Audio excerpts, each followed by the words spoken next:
I am Kat Campau, and I am involved in 212 Art Center as an artist and teacher. I started out at 212 because my daughter, who is an art teacher, stopped in one day to see what it was about, and at that point they were looking for a knitting teacher. And I am a quilt maker, and I guess my daughter told Margie, the director at 212, that her mother made quilts, and Margie thought that since I make quilts, I probably knit too, and for some reason those two were linked in her mind. So she called me, and I could teach knitting, so I started here as a knitting teacher. And I'm really a fiber artist, and I started myself with making quilts probably 30 years ago when my son was a baby. But I've graduated to a lot of other mediums besides just fabric and knitting.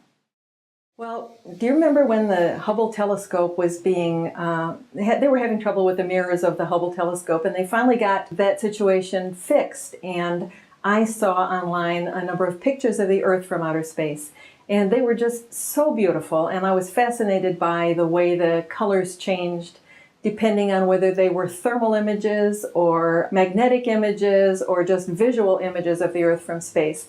And the pictures were so gorgeous, I started looking at books of photography of Earth from space, and I found one that had, I don't know, 100 or more beautiful photos of Earth from space, and I was just so energized by this, the beauty of it, that I brought it to the art center, and I invited the people at Cake Eaters, which is a weekly meeting of artists at 212, to join me in making art based on photos of Earth from outer space. And that was the first Earth Challenge. We had a wonderful array of things. We had not only art quilts and paintings, we had sculptures, and it was terrific. It was a big hit with the community. And it got more people involved in producing art and showing their art and giving them the confidence to show their art. So I felt like it was a big success. And shortly after that, they asked me to do another Earth Challenge. So I guess they liked it.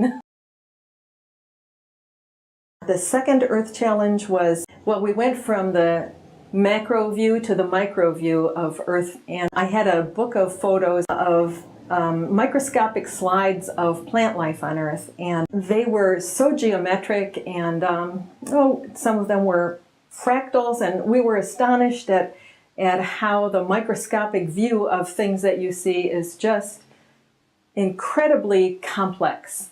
And that inspired a lot of people to produce art as well. Even though the photographs that we had were black and white, we had a wide array of mediums and colors, and people felt free to interpret it in their own colors, which was very nice.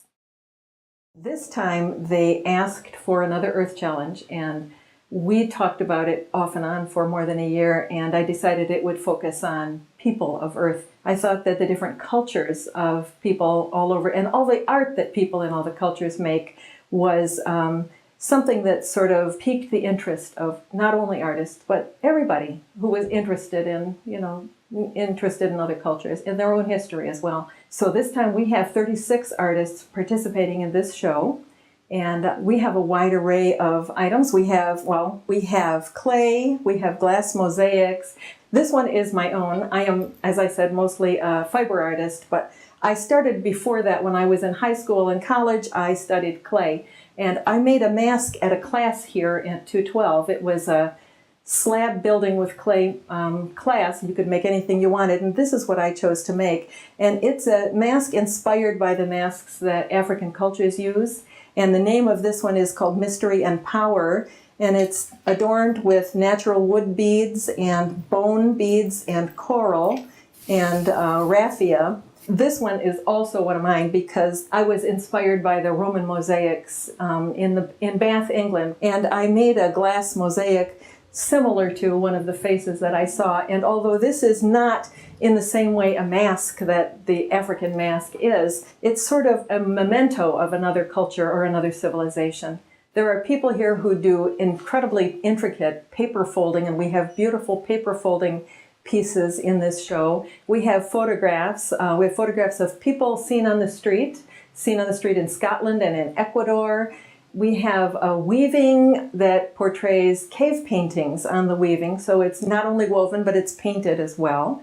We have quilt making in this show. Well, there's one example of it behind me, but there are other examples of quilt making in this show as well.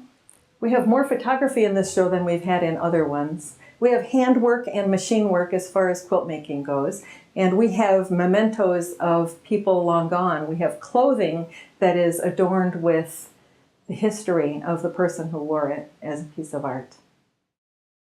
Well, we didn't have random entries in this show, but we do have not only people who took classes here, but also people who teach classes here, people who are involved in one way or another, who have been here for one reason or another. And it might be that their only involvement had been that they attended the opening of another show at some time, but they were invited to join by entering a piece. One feature of this show is that it supports a charity. The first Earth show supported food gatherers in Ann Arbor. This one and the last one supported the Mercy Education Project, which is a charity in Detroit that teaches women and girls life skills.